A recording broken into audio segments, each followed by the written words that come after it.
Hi everyone, so today I'm going to show you how I propagate my aloe pups. In order to get the pups out safely, we're going to remove the mum from the pot.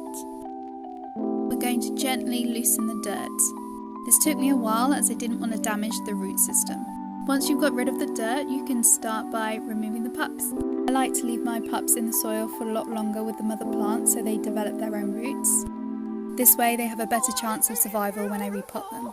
However, some people choose to remove the pups much earlier. Give them a little wiggle and they should just pop off. I'm so impressed with how well these pups have rooted. A larger root system makes it so much easier. Next, you're going to take some small pots. These are a few that I made. If you are unable to make your own soil mix, then this cactus focus one does really well. Next, load up your pots. I realise I'm running out of time, so like for part 2. Welcome back to part 2.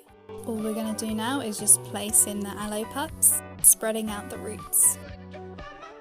These tiny pots I made are perfect size for cuttings and propagating cacti and succulents. I might make a video on all the other propagations I've done with cacti and succulents, just to show you guys how easy it is and that anyone, no matter your level of experience with plants, can do it too. Once the soil is all in, I'm just going to lightly water them. Here I misplaced the cap for my watering can, so I've just got a paper towel to stop all the water from rushing out.